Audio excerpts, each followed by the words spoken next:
My once happy married life fell apart quickly. After 2 years of marriage, my feelings for my husband, John, remained strong. I devoted every day to him, striving to stay attractive and look my best, hoping to keep his gaze fixed on me. But then I discovered that John was having an affair. One afternoon, I was under the impression that John was at work, but he unexpectedly came home with his lover and divorce papers in hand. His lover sat there impassively while John explained that he had rekindled his feelings for her during a trip we took last year. I was stunned. Our honeymoon had been postponed due to last-minute changes, and I had paid for the trip with a bonus I received.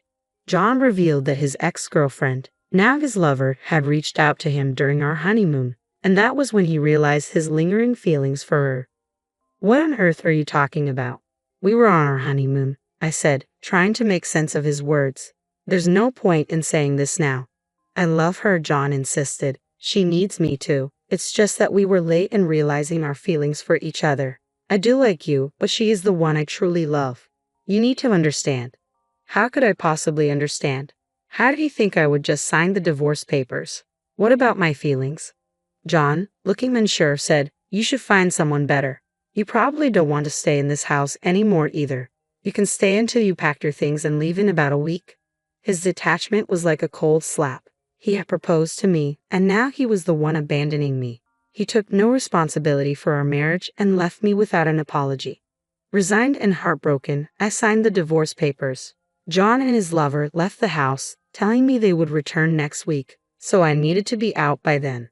The abruptness of it all left me numb. I didn't even cry. I felt more deceived than betrayed. The overwhelming sense of self-pity was unbearable. The next day, I asked a friend to help me pack up my belongings. I moved back into my parents' house where I could regroup. As a nurse with a stable income, I had been covering most of our living expenses, so the shock of John's affair and the divorce was compounded by the financial strain.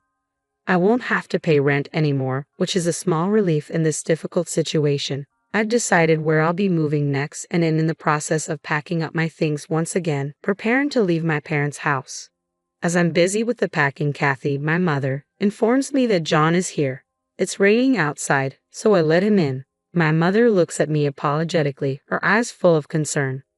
What on earth does my ex-husband want now? I wonder aloud. He's made it clear that I'm not the love of his life, so I doubt he's here to ask me to come back.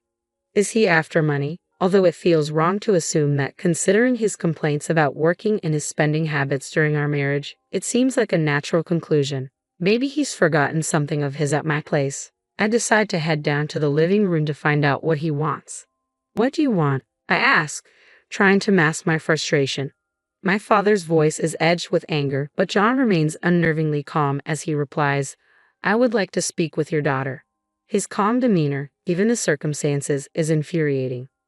"What do you want?" "I'm busy right now," I say, trying to keep my irritation in check as I open the door. I'm taken aback when I see his new wife sitting next to him, as if she has every right to be there. "Why is she here? This is my parents' house. What were you thinking?" It's beyond insulting to have his former mistress, now his wife, show up here. I can't believe she thought it was appropriate to come along. "Calm down," John says, his attitude only making things worse. The woman remains silent, her presence adding to the absurdity of the situation. "I'd like to get this over with as quickly as possible," I snap, my frustration clear. John's expression turns serious. "This is important. We haven't discussed the division of property yet. I'm here to claim my share of the money." Just as I suspected. John seems oddly eager.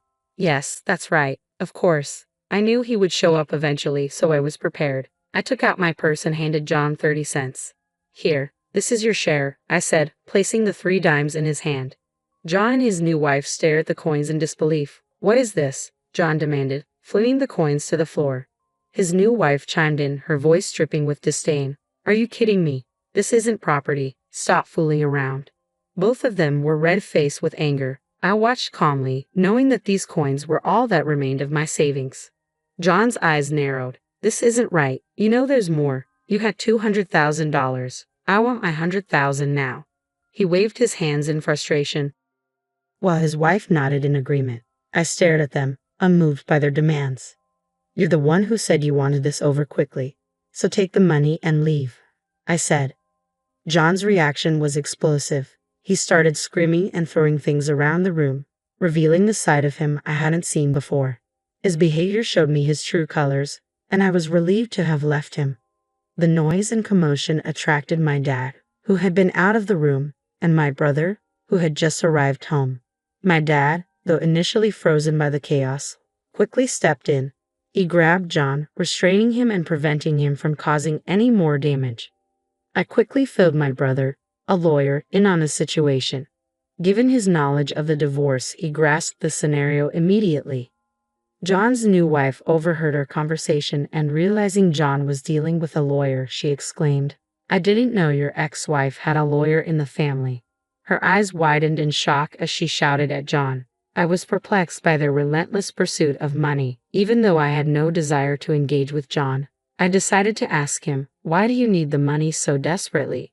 You divorced me for this woman, claiming she was your dream. You chose her over me and wanted me to leave." John sighed. "Yes, but the division of property is crucial. The house we're in now was originally the one you and Ella lived in together. We want to build a new home for ourselves. We're planning to have children, so we need a car and want to go on a nice vacation. I want to fulfill the responsibilities any new husband would take on, which is why I'm here. It's tough for me, but it's important." His reasons sounded selfish and entitled. I wondered if he was trying to make excuses to justify his demands. "Okay, so you didn't want to come here just to make amends," I said, resigned. "I don't want him here either. He doesn't seem to grasp how awful his actions were, and he shows no remorse. I financially supported our marriage, so handing over my share is the least he can do to acknowledge his debt to his ex-wife." Did he really just say that he supported me financially? I wonder, feeling stunned. Perhaps I misheard.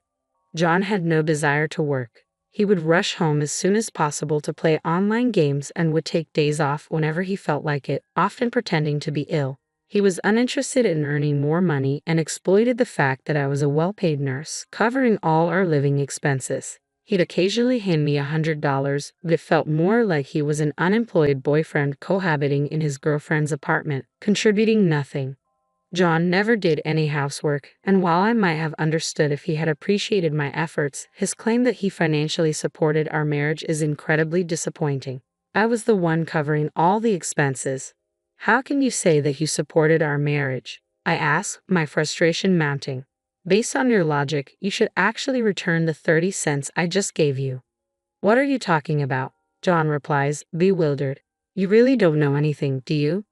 I'm sure you were excited about my savings, but I have some bad news for you," I say, remaining calm as John and his new wife glare at me. My brother Henry steps in to speak on my behalf. "Excuse me, I'm Henry Thompson, and I'm a lawyer. Please allow me to explain on behalf of my sister." Henry continues, "Only the savings accumulated during the marriage are subject to division. Any money saved before the marriage is considered personal property. My sister saved the $200,000 before the marriage, so it remains her separate property and cannot be divided between you two." He pauses for effect, then adds, "According to the records, you have only 60 cents left in your share account. Therefore, your share amounts to 30 cents. Complaining about this amount is pointless."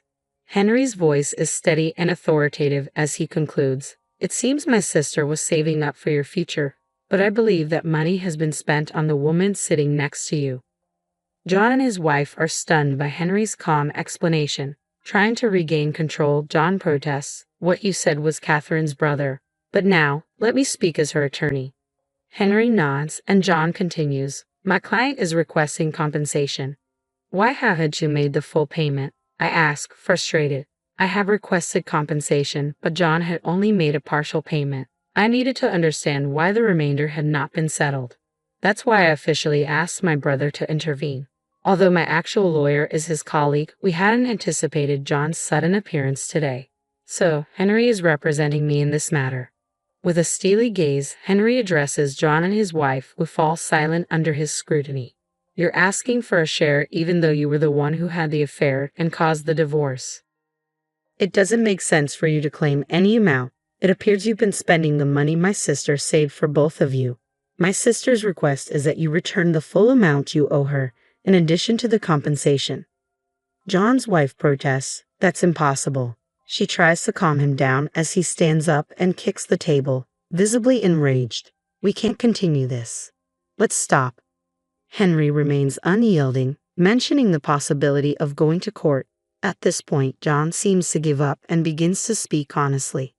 After the divorce, I was fired from my job, John confesses. My wife is unemployed too, and we've been borrowing money to get by.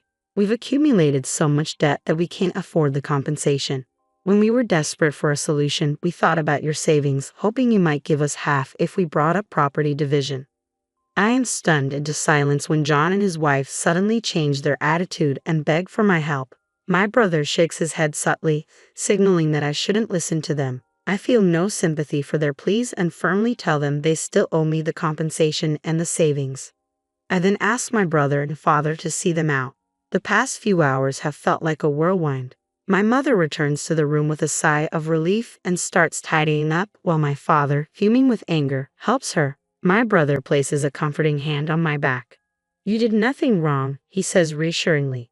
You should feel confident about today and the divorce. He insists we need to ensure they pay the compensation and immediately calls his colleague for assistance. All of us at the law firm are on your side, he assures me. Exhausted, I lean into my mother's hug. You did great today, she says. Let's all go out for steak tonight to lift our spirits. I gratefully collapse into her embrace. My dad and brother agree to the dinner, and we enjoy a wonderful meal together that night.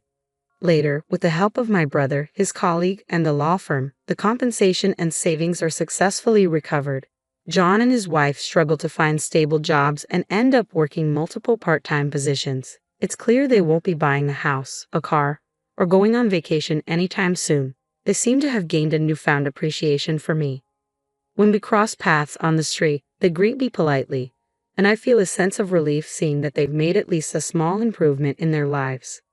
As for me, I am now in a steady relationship with the attorney who handled my case. Henry is thrilled, saying this man is perfect for me. 1 year after the divorce, I plan to introduce my new boyfriend to my parents, confident they will be happy for me. Reflecting on the past, I realize that while I didn't fully understand my ex-husband's claim about the love of his life, I now feel that maybe this new man truly is the love of my life.